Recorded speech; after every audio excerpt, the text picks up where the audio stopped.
Bom dia, boa tarde, boa noite, sejam todos muito bem-vindos ao Cinema Etc. número 48.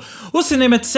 é uma parceria entre o Culturadoria, o Esquema Novo e o Al Masculina com produção da Cotonizio Podcasts para falarmos de filmes, de aspectos do cinema e do impacto que isso tem em nossas vidas. Se vocês ainda não conhecem os nossos projetos de origem, que tal conhecer? Acessem os nossos Instagrams, @Culturadoria, @Al Masculina e @Esquema Novo BH. E claro, para serem avisados dos próximos episódios, sigam o Cinema Etc.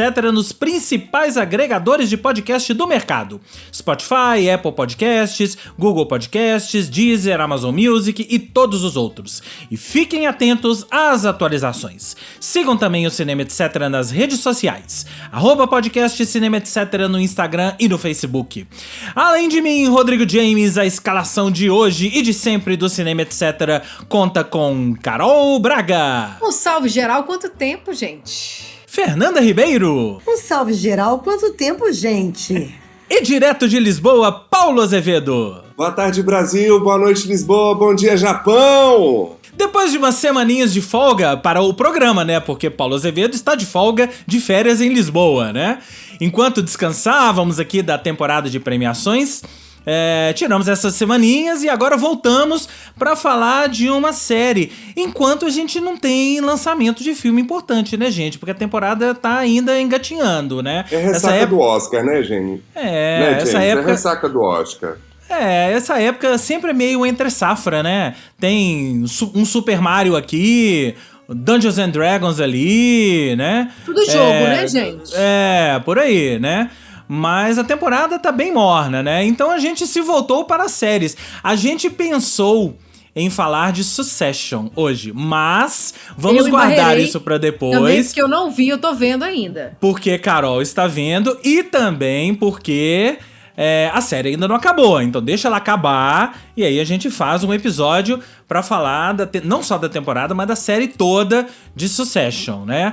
Mas hoje vamos falar então de uma série brasileira que está na Netflix. É Cidade Invisível, cuja segunda temporada da série criada por Carlos Saldanha estreou agora em março na Netflix e com sucesso, assim como a primeira. De acordo com os dados divulgados pela Netflix, a série alcançou o 6º lugar na semana primeira semana, né? Entre o dia 27 de março a 2 de abril, com 7.800.000 horas consumidas. Aliás, essa foi a segunda semana. A primeira semana foi 11 milhões de horas reproduzidas. A primeira temporada, ela foi no meio da pandemia, não sei se vocês lembram. Foi uma temporada que estreou no meio da pandemia, em 2021. E a história de Cidade Invisível era centrada no personagem do Marco Pigossi, que em meio a vários acontecimentos ali no Rio de Janeiro, é uma série que sempre utilizou essa história do folclore brasileiro, dos personagens do folclore brasileiro interagindo ali com os seres humanos e, como diria a Sessão da Tarde, causando 1000 confusões, não é isso? Mas agora estamos na segunda temporada, mas antes da gente entrar na segunda temporada, tem uma coisa importante que precisa ser dita sobre Cidade Invisível, que eu não sabia, talvez isso na época tenha passado batido.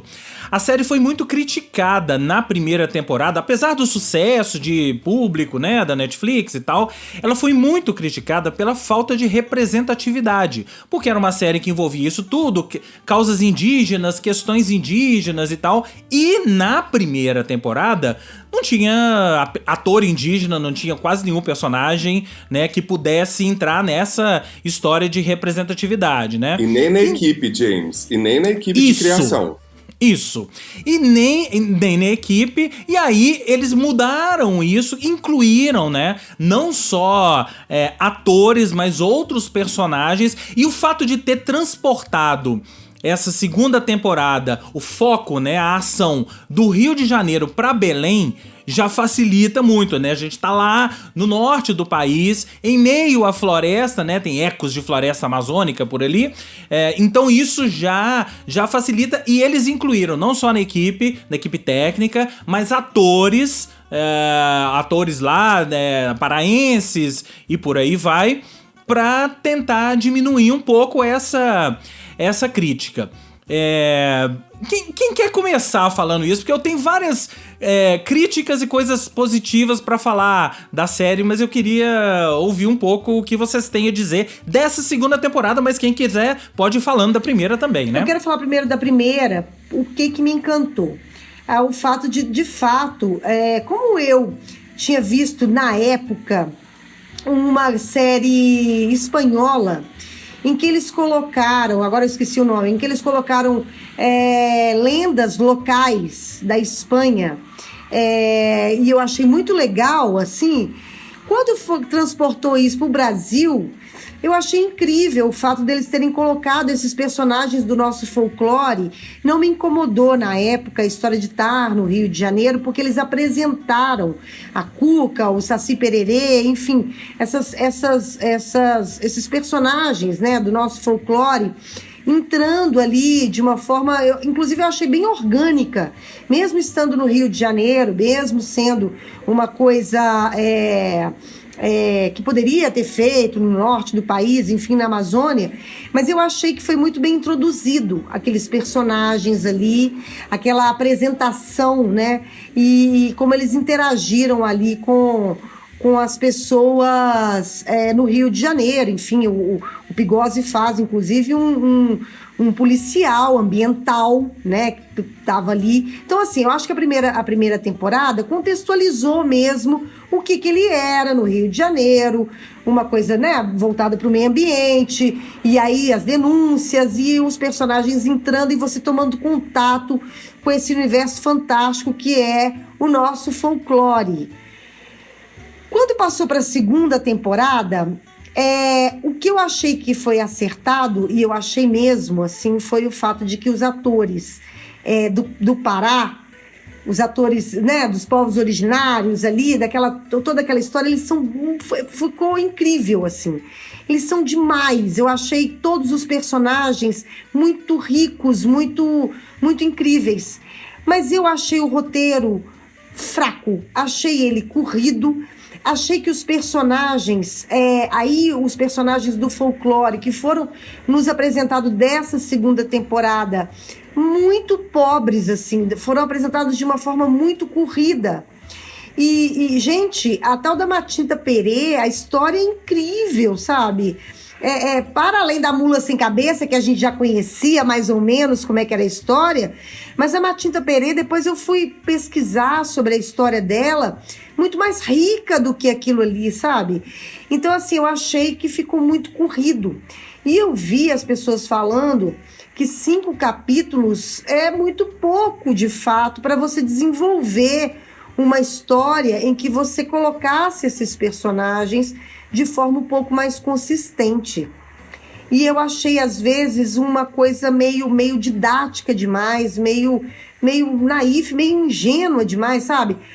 Pra mim, a melhor definição foi o Baixo. Quando a gente acabou de assistir, eu falei, e aí, o que você achou? Ele falou assim, é Sítio do Pica-Pau Amarelo para adulto. Gente, o Baixo é péssimo. Ele só falou isso. É Sítio do Pica-Pau eu Amarelo. acho o Sítio do Pica-Pau Amarelo mais legal. Eu também. Claro. E assim, a Cuca, a Alessandra Negrini, que é maravilhosa, né, gente? Podia ter explorado mais nuances dessa Cuca, sabe? Podia ter...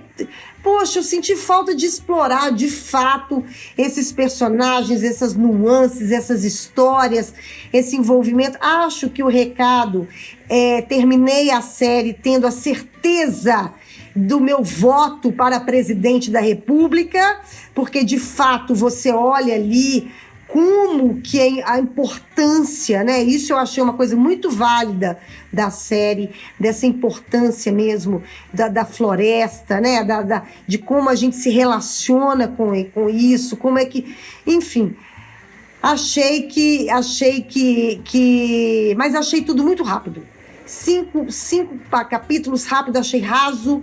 E é isso, achei pobre. Achei que desperdiçaram um grande tema. Um grande tema para apresentar o Brasil, e o Brasil profundo, e a história do Brasil, do folclore brasileiro, para os brasileiros. Achei que perdeu uma grande oportunidade. Eu gosto da premissa da série. Eu gosto da ideia da série. Mas eu não gosto da realização, nem da primeira nem da segunda temporada. Eu acho que Mas a realização, Paco, você acha mal realizada? Eu acho... Tem coisa, Paulo, que não me pega, sabe? Eu não sei se tem a ver com a mistura dos gêneros que eles fazem, sabe? Que aí eu não consigo embarcar, não sei se tem a ver com o tom de interpretação de alguns atores, e que aí também me distancia. E aí vai me distanciando, aí eu vou ficando com uma situação, uma sensação de pesar. Tipo assim, uma ideia tão legal, tema tão legal para ser discutido e ser debatido internamente, nacionalmente e internacionalmente, que aborda questões tão relevantes para o nosso tempo em relação a... Não estou falando nem só dessa mitologia, né, do folclore brasileiro, mas também em relação à nossa relação com a natureza, né, dessa relação cagada que o ser humano está estabelecendo com a natureza. Temas muito que aí vai para um clichê. Eu acho que aí é tudo muito clichê, sabe? O lugar, a direção de arte, o lugar que a Cuca fica é clichê. Tudo. A delegacia é clichê. É tudo clichê. É tudo no clichê, que aí, no caso, quase criou uma barreira, assim, entre nós. E que eu não consegui entrar. Eu não consegui. Eu achava interessante isso. Na segunda temporada eu falei, nossa, gente, que genial, a mula sem cabeça ser uma juíza que, enfim, que se cede aos garimpeiros. Que legal. Aí quando vê, isso não vai pra frente. Essa metáfora que tem, não é muito raso. Não vai. Gente, deixa eu falar acho que é o primeiro episódio que eu vou falar de uma perspectiva de quem já viu isso de dentro. Porque eu já fiz série da Netflix e a pena toda Gente, do rolê... Gente, parênteses. Temos aqui entre nós alguém que já fez uma série da Netflix, né? Desculpa, então, gente. Parênteses. Isso foi só pra pontuar isso, tá? Não, é porque, assim, eu tenho um olhar um pouco condescendente com a história, porque é onde pega, gente. É investimento. Bota o nome do Carlos Saldanha, um cara que, sabe, tava no Oscar com Rio 1, Rio 2, Era do Gelo, Ferdinando, sabe, um cara que conseguiu tirar essa ideia, essa grana da Netflix pra trazer um plot que demorou muito pra acontecer, tipo, ou seja, a gente tá falando de Sítio do Capão Amarelo, coisa da nossa infância, pra Cuca ressurgir como Alessandra Negrini, olha quantas décadas depois, e quanto de histórias ainda tem aí pra ser explorada. Agora, é isso, é tudo feito a toque de caixa, com má preparação do elenco, pouco recurso e preparação da equipe, bota uma primeira temporada no Rio de Janeiro que pra mim não desce, assim, a única coisa que me incomodou, porque eu achei que as camadas que vão trazendo na história, a novidade das histórias me pega muito na primeira temporada, porém a interpretação beira o novelesco. Aí, aquele ar na voz, aquelas coisas assim... Aquela respiração, né? Respiração, gente, eu falo, meu Deus, assim, com exceção do Saci, que eu acho um carisma puro, aquele menino maravilhoso. E o Fábio menino Lago tirou leite da... E o menino? O Menino Lobo também, maravilhoso. Não, na segunda temporada. Mas, por exemplo, Fábio Lago, maravilhoso, como o Curupira, né, gente, que ele faz. É Curupira, Sabe assim, mas assim, eu vejo que isso tudo assim, quem já esteve num set de uma produção como essa, vê a pena que assim, não ter tido tempo de desenvolver o roteiro, de parar. Sabe assim, a gente fica apaixonado com Ted Lasso, apaixonado com Succession, mas isso daí são meses de trabalho, de mesa de roteiro, de preparação do elenco, para todo mundo contar a mesma história, no mesmo registro. Isso tudo eu tô fazendo esse prólogo inteiro para dizer que a primeira temporada eu entro, vou passando por cima desses poréns todos que a Carol e a Fernanda trouxe, mas eu falo assim, gente, é uma abertura de tirar o chapéu. Eu fiquei apaixonado com aquela abertura. Tem uma trilha de qualidade, tem uma fotografia de qualidade, eu consigo ir para esses lugares assim, que eu vejo muito a mão do Carlos Saldanha, assim, que é um cara que vem com o olhar do mainstream hollywoodiano, né, dos estúdios de animação, que ele consegue trazer um pouco dessa perspectiva, inclusive na computação gráfica, que eu achei bem realizada em muitos aspectos, assim. Aí eu fui com a expectativa toda para a segunda, que eu falo, ufa, foram para Belém, apesar de filmar na Vila Maria Zélia, na zona leste de São Paulo, né, assim, você vai reconhecendo os lugares, assim. Acho o elenco do Pará dando um banho a Matita, arregaçando com a Letícia Spiller, a original, né, assim, eu achei que até a promotora, o menino, o Zaori, eu achei ótimo aquele ator, sabe, assim. E aí destoa muito quando entra num diálogo com o Pigosa ou com a Alessandra Negrini. Fica muito discrepante, menina, né? A interpretação com a menina, por exemplo, sabe assim. E achei que é isso. Tipo, tentaram fazer essas correções que o James trouxe, né, assim, de aprofundar alguma coisa um pouco, pincelar as questões políticas, ambientais, mas não entra na ferida. E essa que é a pena pra mim da série. É engraçado, enquanto vocês estavam falando, eu tava até tentando procurar aqui alguma coisa sobre essa segunda temporada. A única coisa que eu achei é que os fãs estão revoltados com a segunda temporada, né? O fato dela ter sido menor, com 5 episódios, né? E eu tava tentando procurar exatamente isso, se tinha alguma informação de se ela tinha sido planejada pra mais episódios e menos episódios, mas eu acho que esse papo aqui já matou a charada. Né? Eu acho que, na minha concepção, é bem isso. Essa é uma série que tinha sido, a segunda temporada, né? Tinha sido planejada para mais episódios, mas por falta de dinheiro, Netflix deu menos dinheiro e tal, eles tiveram que reduzir. E aí, tudo fica prejudicado. O roteiro fica prejudicado, o desenvolvimento dos personagens. Eu tava até falando com a Carol antes da gente começar a gravação, que eu acho que pra mim, no final das contas, se você reduz, aí eu acho que é melhor reduzir mesmo. Aí eu não vejo necessidade de fazer 5 episódios. Faz um filme de 2 horas, 1h30, com essa história toda e corta tudo que não é necessário. Agora, pontos positivos. Acho que a história de colocar os atores dos povos originários, isso tudo que vocês já falaram, é um ponto positivaço, né? Eles corrigiram entre aspas, né? Isso que tinha ficado da primeira temporada. Acho que ambientar lá no Pará também é um puta acerto, né? Que você tá de certa forma mostrando o Brasilzão, né? Não o Brasil não é só Rio de Janeiro, né? Você tá mostrando o Brasilzão pro mundo. E eu acho que pontos positivos são só esses, hein? Pontos negativos, isso que eu já falei.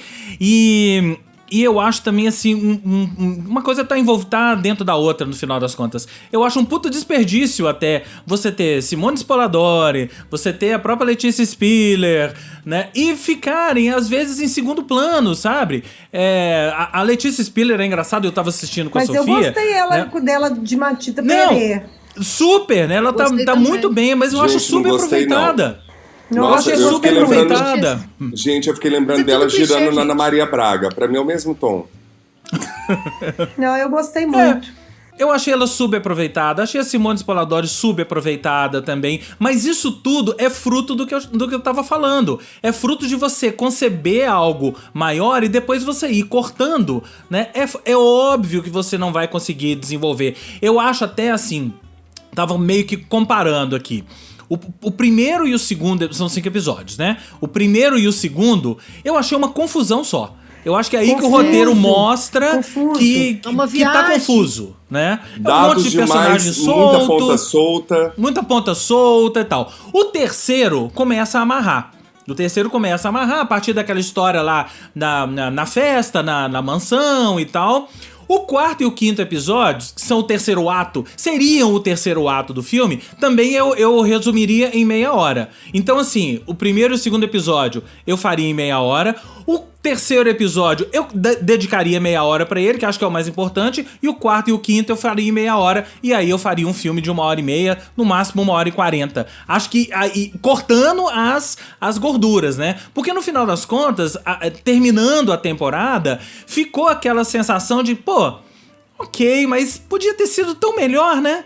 Gente, olha como é que... Fazendo um paralelo rápido com Dom, a série da Prime Video, que está na segunda temporada também, você vê o que é um projeto desenvolvido, depurado ao longo do tempo.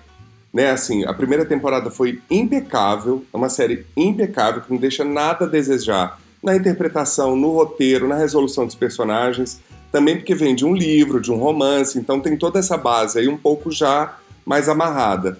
E aí você vê, eu tive a mesma sensação que o James, assim, eu falei assim, gente, eles estão abrindo ponta pra cacete, e um negócio que são 5 episódios. E eu tenho certeza, gente, que isso tudo começou quando falaram assim, olha, primeira temporada deu polêmica de ser Rio de Janeiro, da equipe não ter nenhum consultor de roteiro indígena, que foi o caso dessa vez de ter a Márcia Huayna Cambeba e o Daniel Munduruku, episódios 50 e 65 da Masculina, já tô dando minha dica aqui pra vocês, e de não ter uma equipe, inclusive, de episódios dirigidos por mulheres. Aí eu acho que os executivos da Netflix falam, mas que saco essas discussões do Brasil, que agora a gente vai ter que aumentar, né, vai ter que reduzir o cachê porque vocês querem ir para Belém fazer essa história toda lá, ou pro norte do Brasil. Eu acho que me incomoda assim, que a série ela propõe temas muito interessantes e recua em absolutamente todos. Isso, esqueci de falar isso, é verdade. Todos. Assim, na primeira temporada ela propõe uma discussão sobre saúde mental e recua. Propõe uma discussão sobre depressão, recua. Propõe uma discussão sobre a não aceitação da homossexualidade dentro de uma família, recua. Propõe uma discussão sobre a questão da floresta, dessa coisa de empreendimentos imobiliários. Garimpo ilegal. Recua em tudo! Tudo tema que eu considero relevante e dá pra trás em todos. Aí, nessa segunda temporada do Garimpo Ilegal, não vai. Aí você vai perdendo a paciência. Eu falei, gente, meu tempo vale ouro. Não vai. Eu acho que assim, a gente meio que matou a charada aqui. E se estivermos errados, por favor, Netflix e produção de Cidade Invisível, nos corrija, né? Agora, eu acho que um ponto positivo individual, digamos assim, é o Marco Pigossi, que virou estrela, né? Depois, ele é um cara que topou a empreitada de se jogar na Netflix num projeto desse. O projeto fez sucesso. A segunda temporada também tá fazendo sucesso, como eu disse no início. E ele virou um ator super requisitado. Já tá em outras produções internacionais, né? Então, pra ele, acho que de todo mundo, pra quem a série foi melhor, foi ele, né? Ele que se destacou. Mas não tem nenhum ator, por mais que a gente fale, né, que tem essa história novelesca, das respirações, novela da Globo, não tem, e isso é um ponto positivo pra mim, não tem de fato nenhum ator nessa série que me incomode, assim, que você olha e fala assim, nossa, essa figura tá muito ruim, ou essa figura não. Pra mim, todos, de fato, todos estão muito bons. O papel deles é que não tá devidamente depurado, né? Não foi devidamente dado o valor do papel de cada um, entendeu? Mas não tem nenhum ator. Pra mim, eles de fato, eles acertaram em escolher, porque é um elenco... eu achei um elenco muito bom mesmo. Mas é isso, achei que não houve profundidade, e aí você termina a série, é isso, falando assim, meu Deus, que desperdício de história, sabe? Que desperdício de oportunidade, sabe? Eu acho discutir um temas tão importantes para o Brasil, não só para o Brasil, para o mundo também, sabe? Tão importantes para o Brasil dessa forma. Mas é isso aí, o dinheiro é o que manda, então tá tudo certo. E é muito louco, né? Porque uma série brasileira, latino-americana, ser top 10 em 60 países, qual que foi isso? Aconteceu isso antes? Eu não lembro disso acontecer antes, né? eu acho que é a série brasileira mais bem sucedida da Netflix, com certeza. Depois de 3%, né? Que também bombou, né? Mas aí é um salto gigantesco. Não, mas eu acho que eu acho que Cidade Invisível o sucesso foi maior até pelo número de assinantes, né? Quando 3% estreou, a Netflix era menor no Brasil. Sim. E tal. Então Cidade Invisível já estreou com a Netflix já grande, né? Então, agora eu tava olhando aqui, e é engraçado que o que as pessoas estão falando são as mesmas coisas que a gente falou aqui, ó. De acordo com alguns espectadores, a plataforma Netflix mostra grande descaso por suas produções nacionais. Aí um fã no Twitter. A segunda temporada de Cidade Invisível tem 5 episódios. A terceira de Bom Dia Verônica com 3. A Netflix Brasil não sabe nem aproveitar os poucos sucessos que tem. E não tem interesse, gente. Nem tem interesse. Não tem interesse. O outro aqui falando, Netflix diminuindo os episódios de produções brasileiras pra colocar 1 hora e pouco em episódios de Elite e outras séries podres que ninguém suporta mais.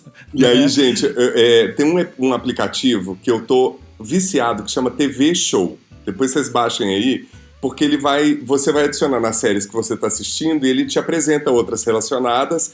E é maravilhoso os comentários das pessoas episódio a episódio, que é isso que é mais legal. E aí, todo mundo comentando e sentindo falta da Caipora. Eu não sabia que ela era tão famosa. Sim. Do folclore brasileiro, gente. O povo assim, mas cadê a Caipora? Cadê a Caipora? Isso é muito bom. Isso é uma coisa Sobrou, legal. Né? Isso é maravilhoso, gente. É uma coisa legal. O povo reclama. Não, e na morte do Saci, gente, essa altura já tem spoiler, tá? Na morte do Saci... No episódio da morte do Saci, 600 comentários, o povo assim, morri, ele não. Aí, tá vendo? Bom. Olha que coisa legal. As pessoas se identificando com os personagens do folclore. Falando, né? E eu acho que, assim, talvez o maior mérito dessa série é isso. Você pegar os personagens do folclore, e eu tenho certeza que várias dessas pessoas aí, ó, que você falou que comentaram, vários desses que eu falei que comentaram também, foram depois no Google pra procurar a história do Saci, a história do Caipora, né, agora da Matita, né, e por aí vai. Então, você colocar de volta esses personagens do folclore no imaginário, até legal. Do brasileiro, é muito legal, né? Gente, eu fui um desses Google. Paulo? TV Show, gente, TV Show. Eu tenho um que é TV Time, não é o mesmo, não? TV Time. TVTime.com, gente. Ótimo, você vai lá e marca maravilhoso, todos gente, os episódios.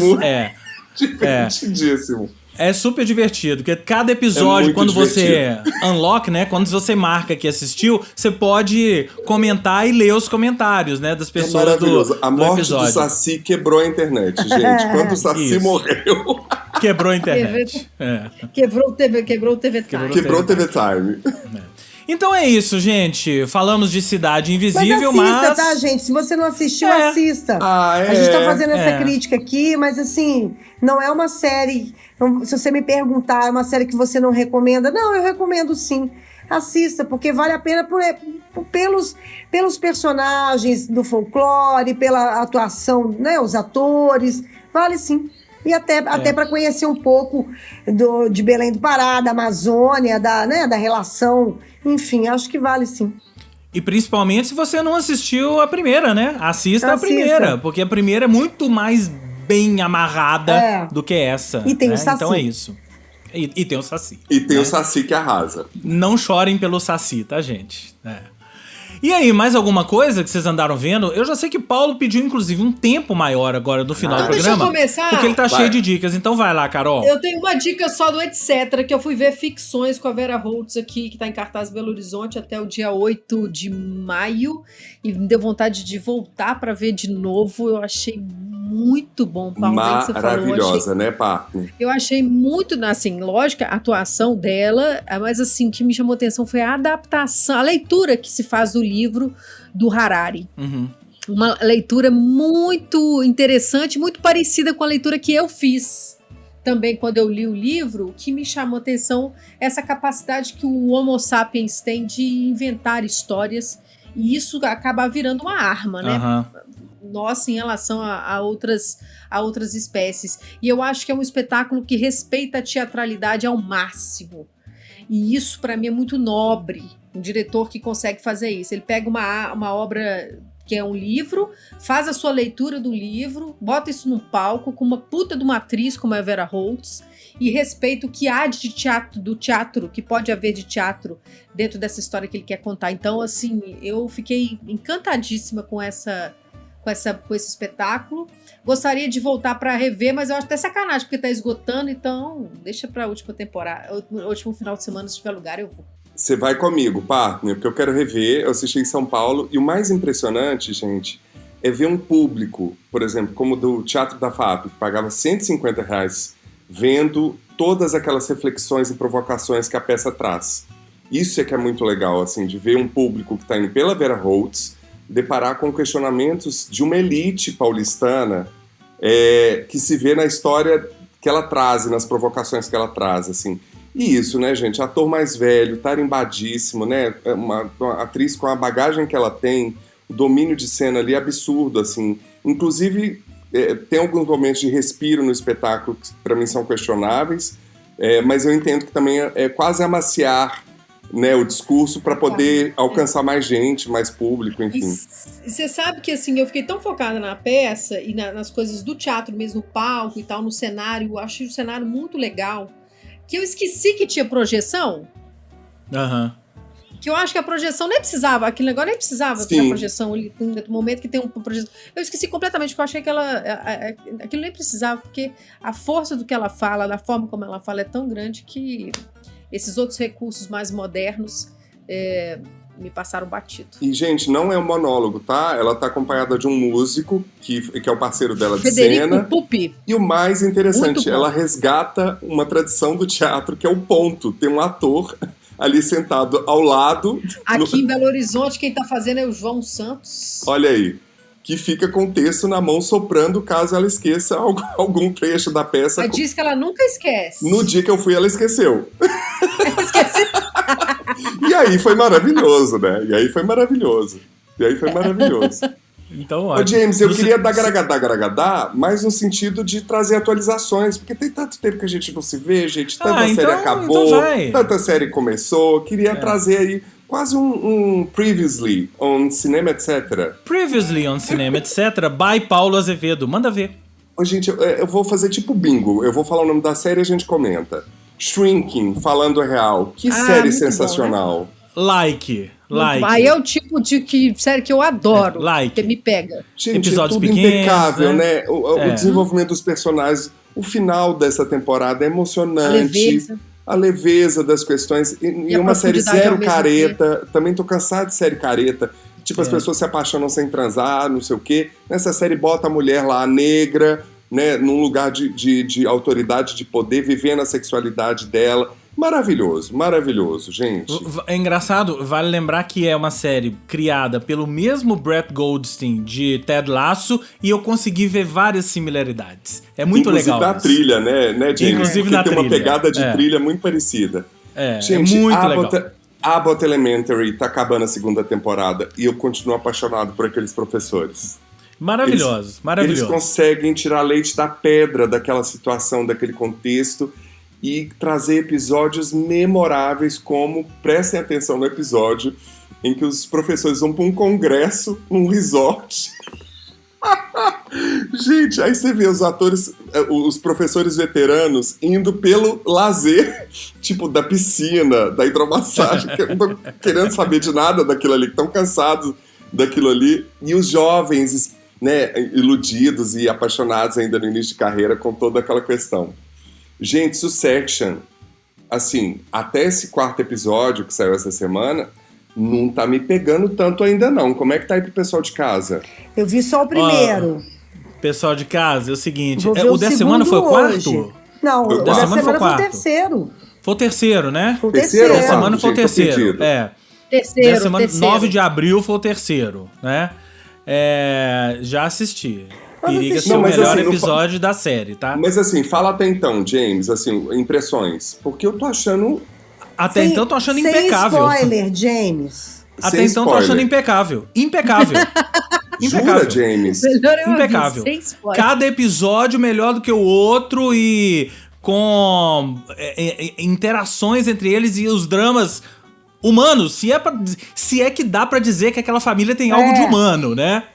Mas os dramas humanos ali, entre eles e o desenvolvimento dos personagens, principalmente o personagem do Roman, que toma um outro rumo nessa temporada, pra mim tá impecável. E esse terceiro episódio periga ser o melhor episódio da série inteira até agora. Dá uma reviravolta na série e vocês vão ver. A série tá sempre dando reviravoltas. Eu gosto. Hoje eu vou continuar vendo Succession. Eu também, então, gente. O Brian Cox já vai levar outro Emmy, Grammy, etc, né, gente? A Folha fez uma matéria essa semana sobre a interpretação do... Como é que chama o filho? Não, do Kendall. Do Kendall. Que ele usa o método, né? Aí alguém escreveu assim, aí a Folha lá falando sobre o método teatral de vivência, não sei o quê. Alguém escreveu assim, existe um rapaz que já fazia isso há muito tempo, o nome dele é Stanislavski. Tipo isso, né? Gente, mas assim, e a Folha toda lá, que o tal, e que ele faz, e ele entra no personagem, e o método dele, gente, na hora que eu vi o cara escrevendo, olha, Folha, existe um rapaz que já fazia isso. O rapaz dele, é bom, né? O rapaz, Stanislavski. Um rapaz russo, por sinal, né? Maravilhoso! Eu comecei a rir. Eu falei, isso aí, tá certíssimo. Stanislavski já fazia isso. Gente, e Ted Lasso, né, que voltou pra nossa alegria, né? Coraçãozinho, coraçãozinho aqui, ó, like. Gente, essa história do perdão e de como que as coisas vão se resolvendo, eles conseguem amarrar tão bem, né? Impressionante o roteiro dessa série. Agora, é muito legal que as duas séries dele, né, do Brett Goldstein, né? Brett Goldstein, que pra quem não sabe, é o Rabugento. O rabugento do Ted Lasso, né? O ex-jogador que agora virou assistente técnico e tal. Ele que é o criador das duas séries. E eu acho que assim, nas duas séries, são séries que prometem ser uma coisa, mas são outras completamente diferentes, né? Ted Lasso, isso é muito gritante, mas você só vai percebendo na medida que você vai assistindo a série. Não é uma série sobre futebol. Se você tá achando que Ted Lasso é uma série sobre futebol e tal, o futebol é quase que pano de fundo pra história toda. São outras questões que são discutidas ali. Muito legal, muito foda. E no Preste Atenção, eu queria falar que a maravilhosa Senhora Maisel tá vindo aí, 5ª temporada, já essa semana. Barry, tá vindo a 4ª temporada, Fernanda. Estreia essa semana a 4ª temporada. E uma série deliciosa, comfort content total, gente, que é The Other Two, que é a história de uma mãe com 3 filhos, que o caçula viraliza e vira tipo um Justin Bieber. E a irmã, que é corretora de imóveis, e o irmão, que é ator e garçom, ficam na sombra desse irmão que viraliza. É uma série de comédia, episódio de 20 e poucos minutos, tá chegando a 3ª temporada na HBO, vale muito a pena.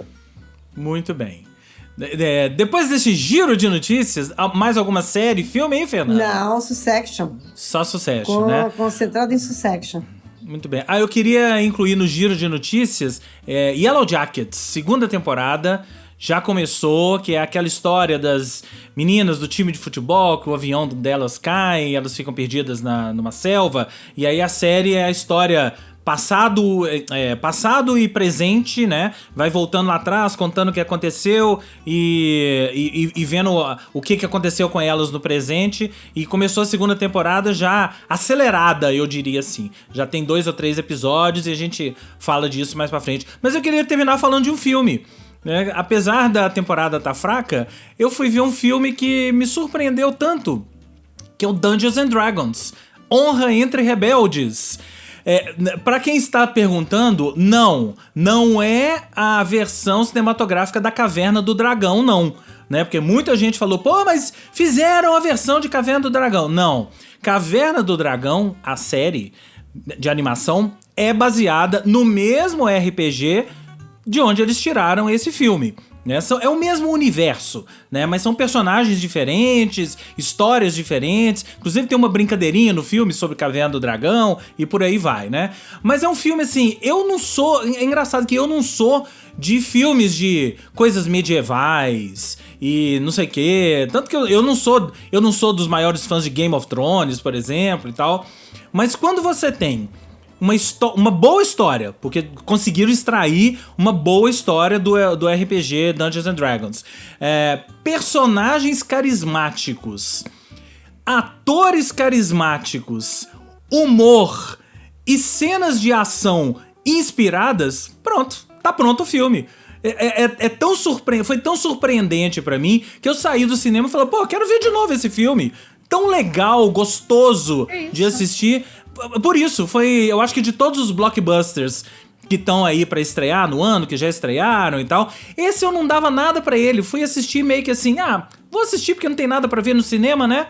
Fui assistir e saí de lá maravilhado. Então assistam Dungeons and Dragons, Honra entre Rebeldes. Pra quem gosta de coisas medievais e coisas do tipo, é um prato cheio. Pra quem não gosta, acho que vale também, beleza? Que bom.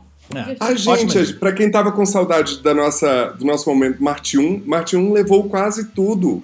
Os melhores filmes do Sesc. Isso. Levou quase tudo. Filme, diretor e por aí vai, né? Não, e a Rejane fez um depoimento lindíssimo, assim. Aí você vê o que é uma atriz, né? Quando chega na maturidade e tem um espaço que ela tá conquistando merecidamente, viu? Isso aí.